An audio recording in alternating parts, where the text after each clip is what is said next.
Today's London's New York is sponsored by Audible, where you can get a free audiobook of your choice by going to www.audibletrial.com/LNY and signing up for your free 30-day trial membership.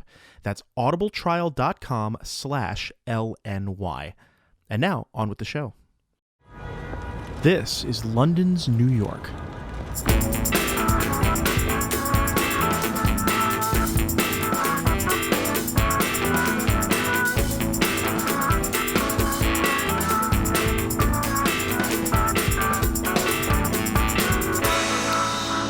Today, we're departing a bit from our usual mission of showing you some of the less-known locations in New York City, veering on to the beaten path, if you will, to visit one of the most popular tourist attractions in the world, Central Park.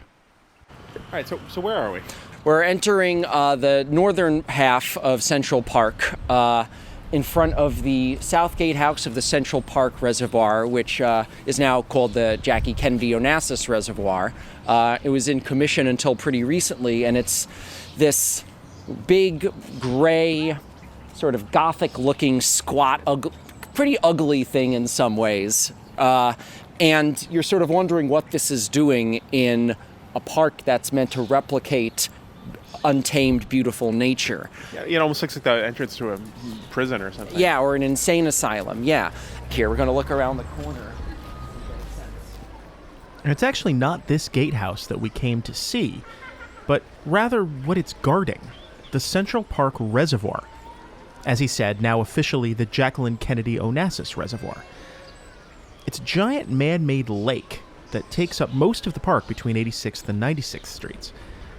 And until other systems were put in place in the early 1990s, it was the source of much of Manhattan's tap water, hence the imposing-looking guard building. And we came here, actually, for the view. Because if you look from just the right angle, it's a place where you can get a real sense of what the park might have looked and felt like when it was first built in the 1860s. The masterpiece of the superstar landscape designer Frederick Law Olmsted. It might be a little hard to imagine there being such a thing as a superstar landscape designer, but there's no question that he is it. And without him and his work and ideas, New York and a lot of other American cities would look very different than they do today. So we take a little glance around the blockhouse, or the gatehouse from where we were standing, and we're looking across this great expanse of water, millions of gallons worth of it. And in front of us, we see this horizon of trees and sort of a thin veneer of buildings past the trees, but not too much. Not too many of them are peeking out. And you can compare this to the view to the right of the reservoir. And there's a lot of nice apartment buildings creeping up.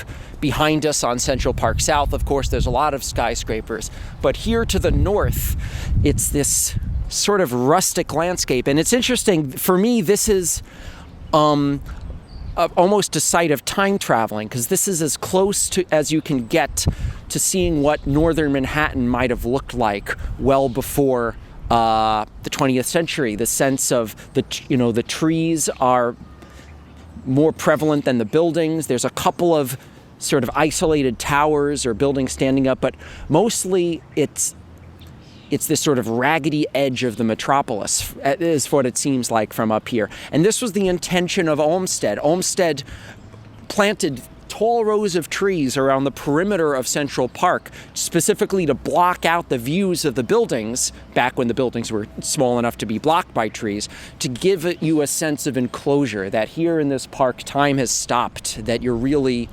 in this other kind of world, this world of nature. As we'll hear, Olmsted had some very specific ideas about what that intersection of nature and civilization was for, and how it should be presented and enjoyed, down to very specific rules about what visitors could and could not do in his parks. Rules that, in this day and age, are almost totally ignored. And thank goodness, because it would preclude things like playgrounds and picnicking, and most of the ways Central Park is actually used by the city that surrounds it. And we're going to be talking a lot about how paternalistic that is. To what extent can you or should you close off the rest of the city and the rest of urban activities from a particular site like Central Park? Olmsted wanted to do it. He felt like he was giving people freedom to do things they couldn't in the rest of the city by forbidding them from doing certain things. And that's always going to be the balance of any kind of government, liberty and constraint. And all of these debates, are just rife through the history of Central Park. I give some tours of this park, and I don't come to Central Park that often. It's not convenient to me. There's too many tourists, which I don't help with that because I'm leading them through it. But it's amazing to think about how many of these very fundamental debates that wind through New York City's history about recreation versus transportation, the natural world versus the built environment, liberty versus constraint, representation versus universalism, how many of those are sort of weaved into the history of Central Park. And because this is Central Park, all these things happen in every park, obviously. This happens to Prospect Park, this happens to Gold Gate Park. But because because Central Park is where it is, surrounded by, a black community to the north, a rich community on the east, a kind of liberal lefty tradition on the west side, the commercial establishment on the south side, there are all these different constituencies that are very visible, very numerically powerful, converging on what the park should be. So it really illuminates a lot of these struggles. So it's a great place to investigate them.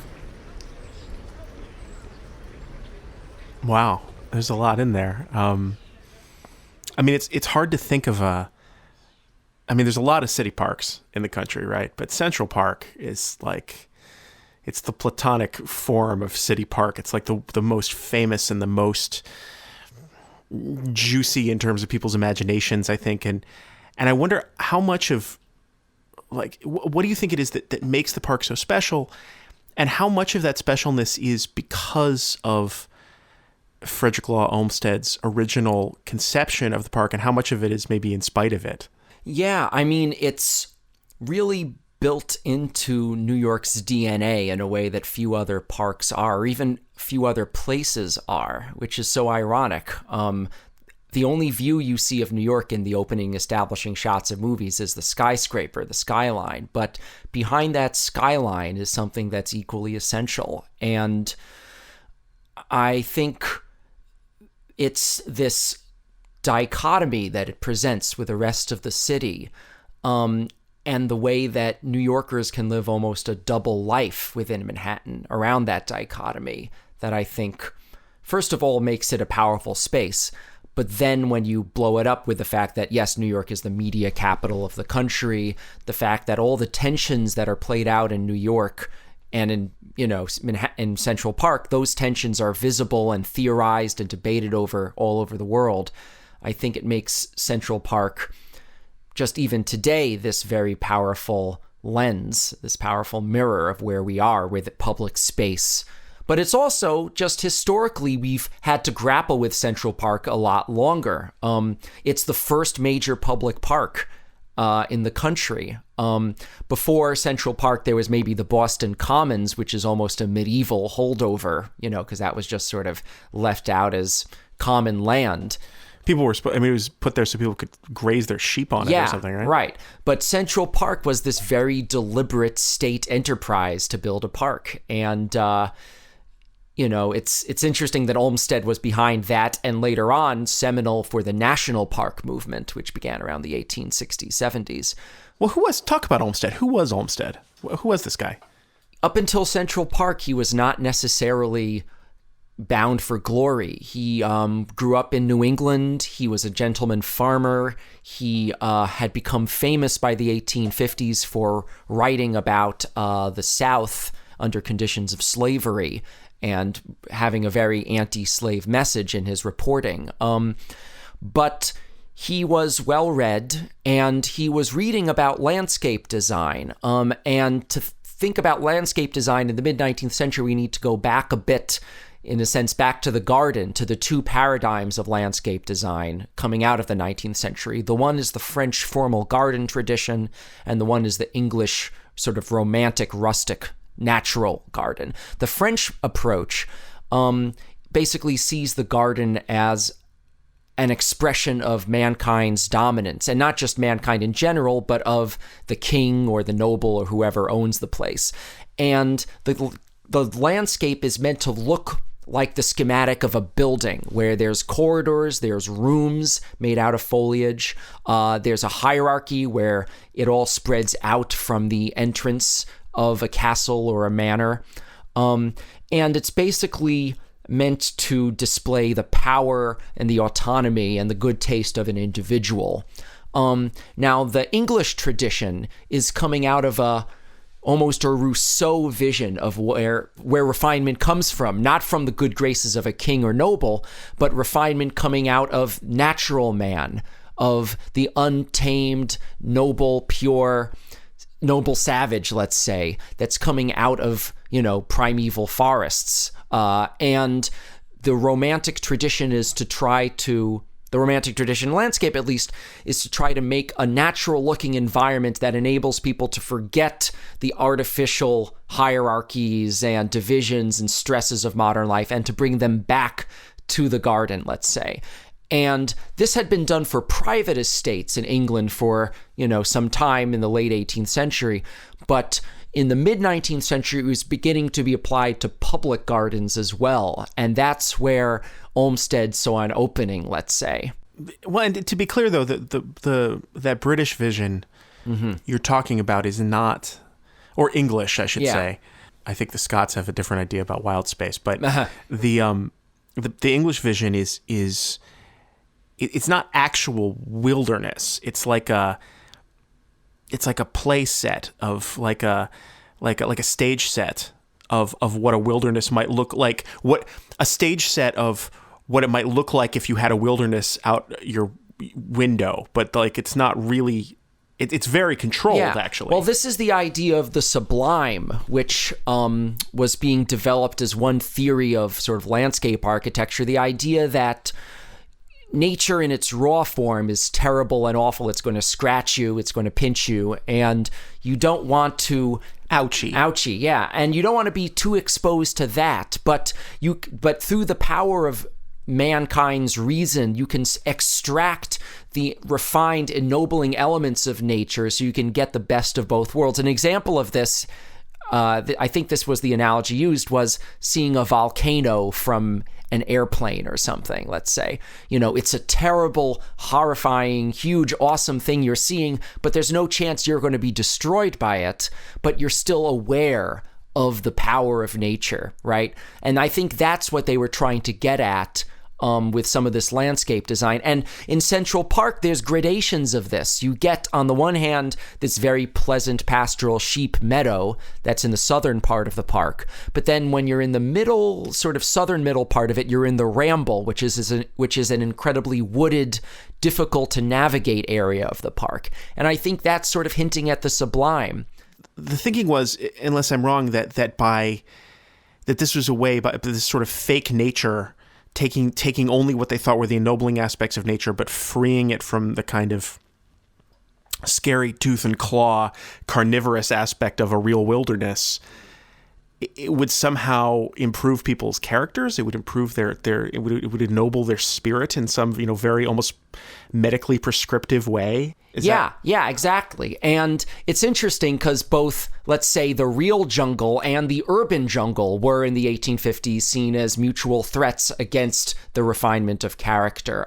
New York in the 1850s, which is when Central Park is being developed, is undergoing a huge growth in terms of the economy, in terms of the population. You're getting immigrants come in, you're getting factories, a working class. There are all these tensions in the city. And the design of the city, many people feel, is not conducive to resolving them. The city at the time is it's built along the grid pattern And the grid is very good for some things. It's very easy to navigate. It's efficient to get around. But it also is incredibly pragmatic and utilitarian. Basically, you use the grid when you want to get from A to B as quickly as possible. And anyone who's in your way is going to be an obstacle.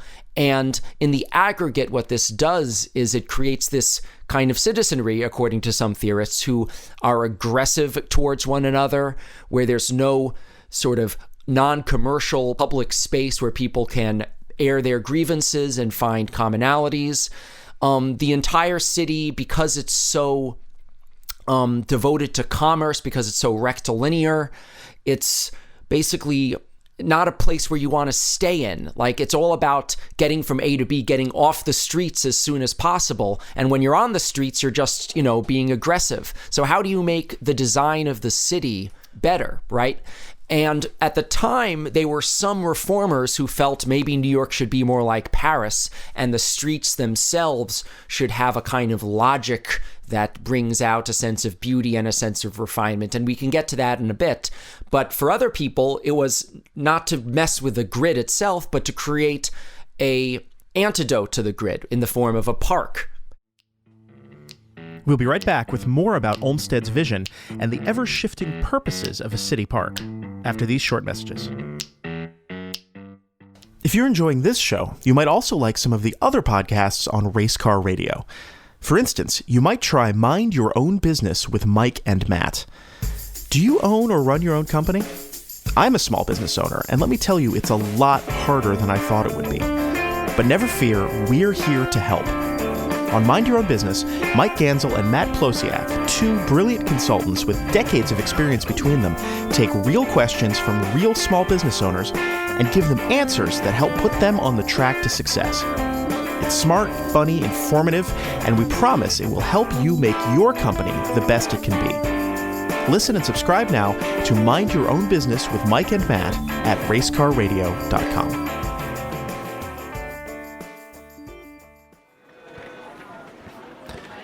Hey, it's David, and I'm talking to you from the Research and Development Center here at Race Car Radio World Headquarters, where we're very excited that London's New York is now sponsored by Audible, the world's biggest and best provider of audiobooks.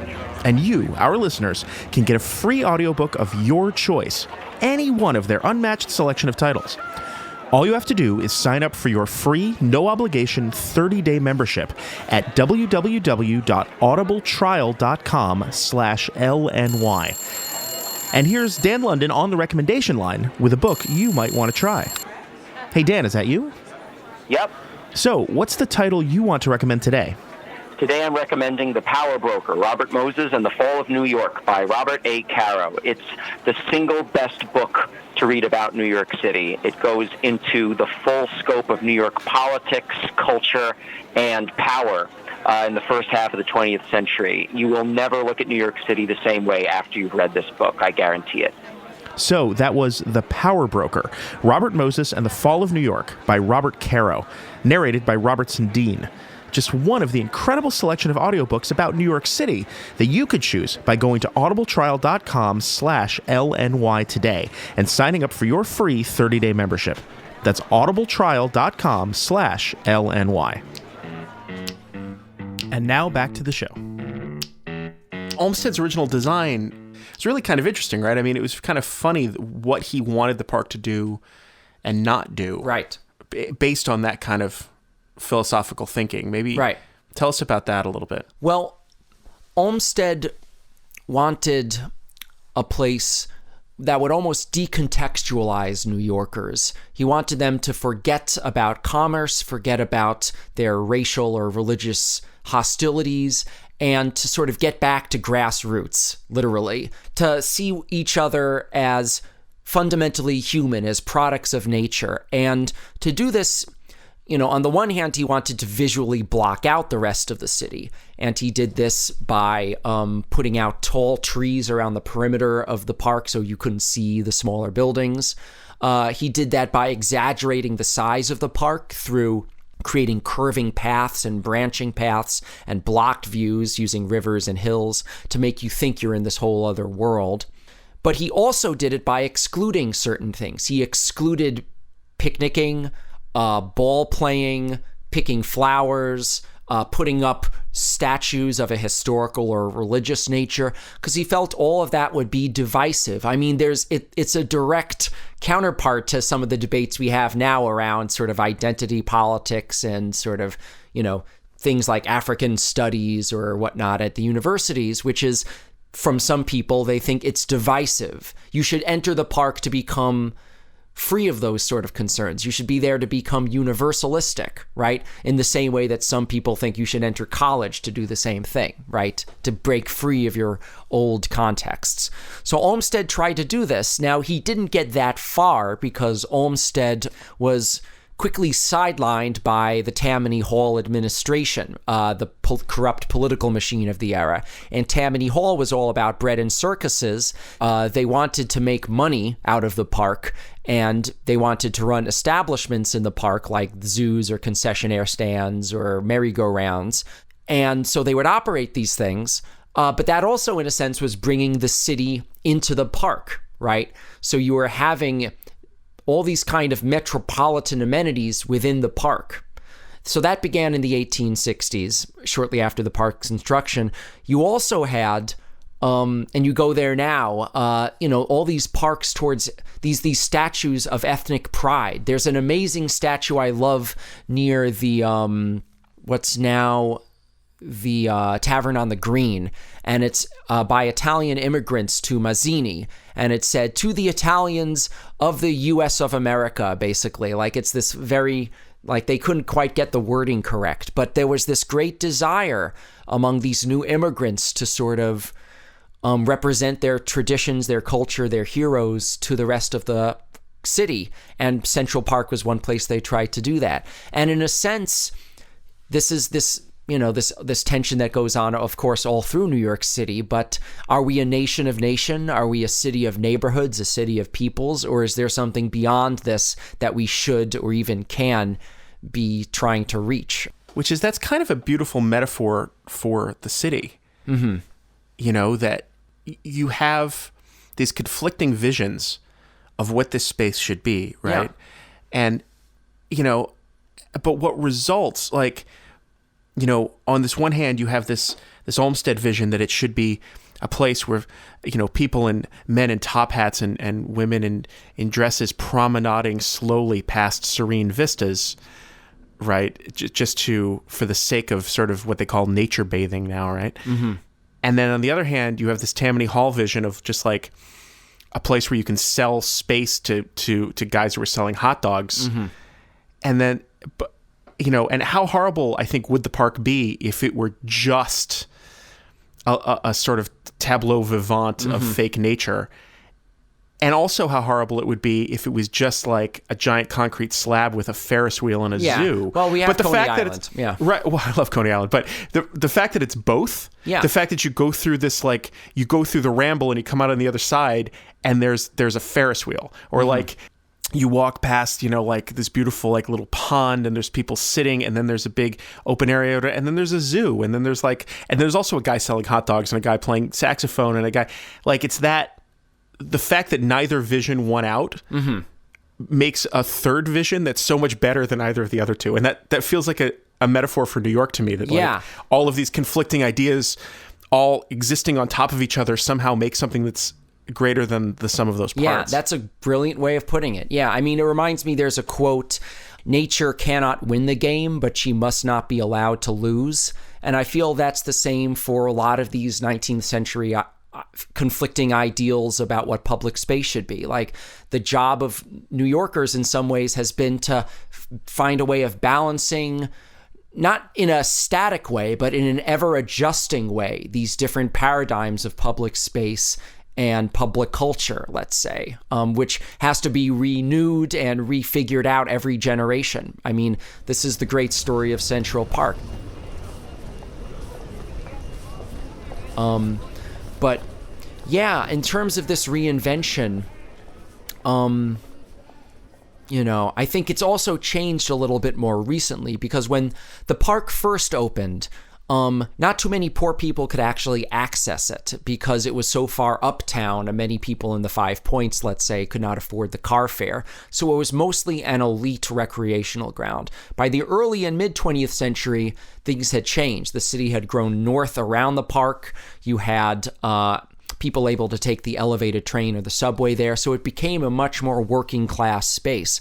What's happened now, of course, with gentrification are two things. First, the clientele of the park has changed, obviously, but also the governance of the park has changed, because in the early 70s, with the fiscal crisis of New York, that paved the way for what's now the Central Park Conservancy to take over. And the Conservancy is actually a private nonprofit, and they get their money from the people for whom Central Park is basically a front lawn. That is, the people in those fancy skyscrapers around the park.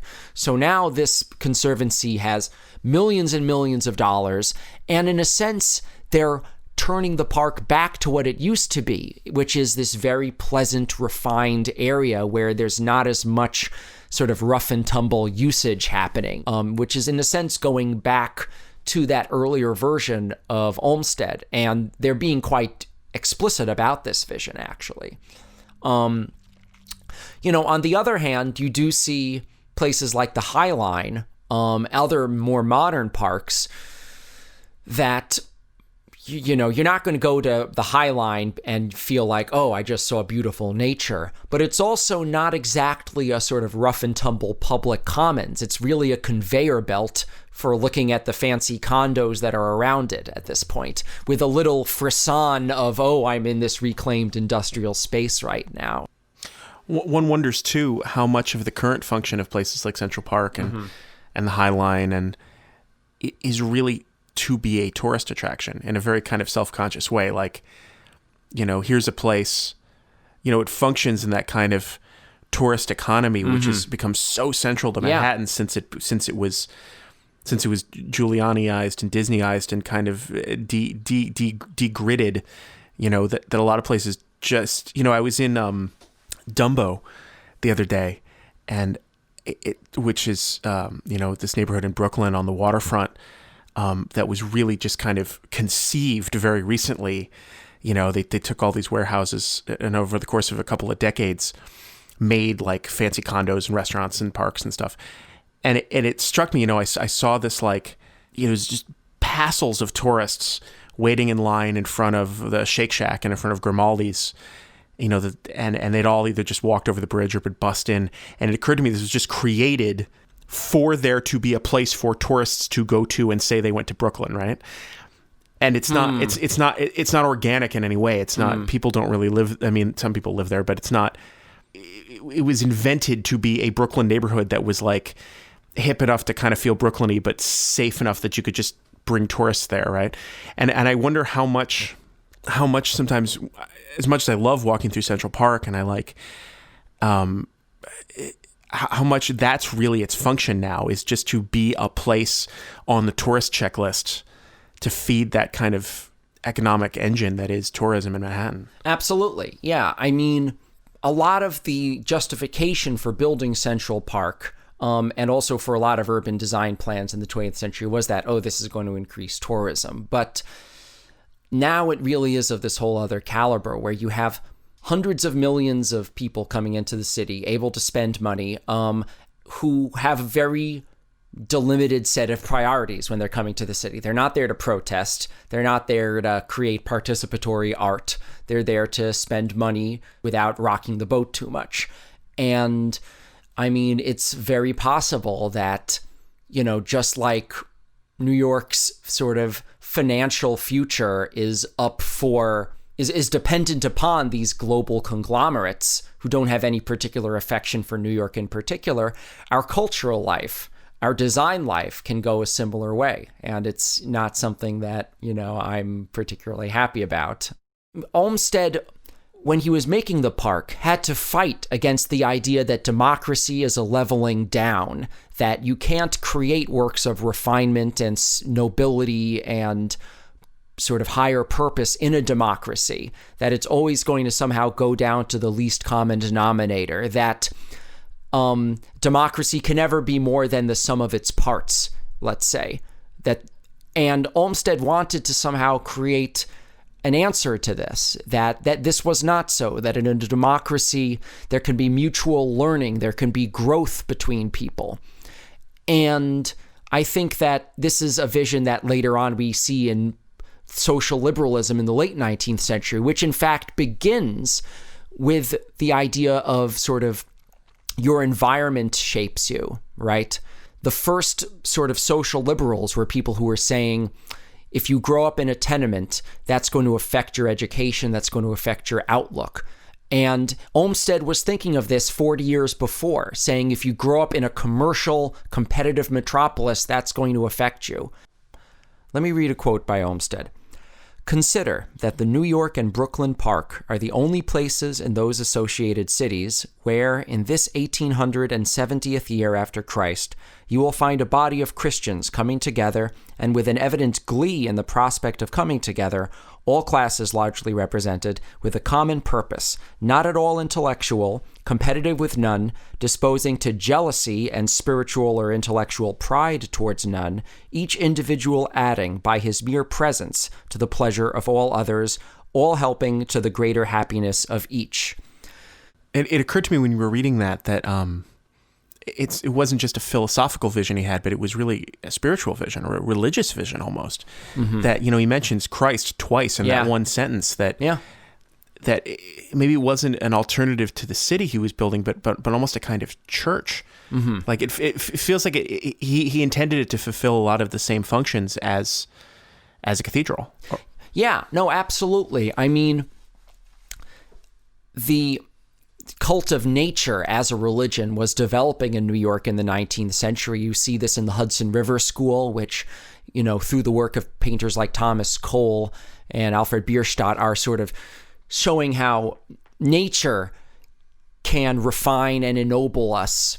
Olmsted was part of that, for sure. And I think that in a world of disenchantment, in a world where the old verities of you shall be saved by your faith, when that is called into question, is there a replacement for that kind of vision? Does there have to be one? And a lot of the social liberals thought that, believed in the social gospel, let's say, where the moral equivalent to faith or the moral equivalent of war is serving other people.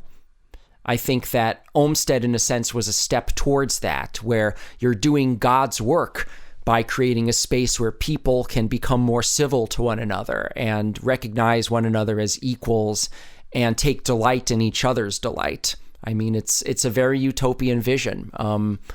And, maybe sometimes you feel that way when you're in the park on a nice day and there's the roller disco thing happening right by Bethesda Terrace, and there's a chamber music playing next to a saxophonist, and there's a tango lesson, and there's still the green hills and nature from 150 years ago overlooking you. I mean, I think in so many ways, New York is an overdetermined place where the building gets built, the old thing is gone, you have the memory to go by, you have victories and losses, but the struggle is gone.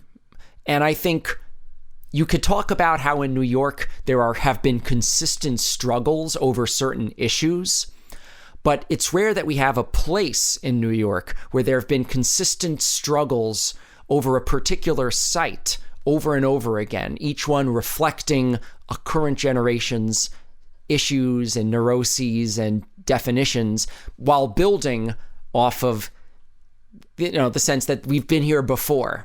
And I think in Central Park, we've been here before. It's a wonderful tabula, not a tabula rasa, but a wonderful tabula for these debates. And it's still, thank God, the winner is still not determined, and hopefully there will be no winner ever.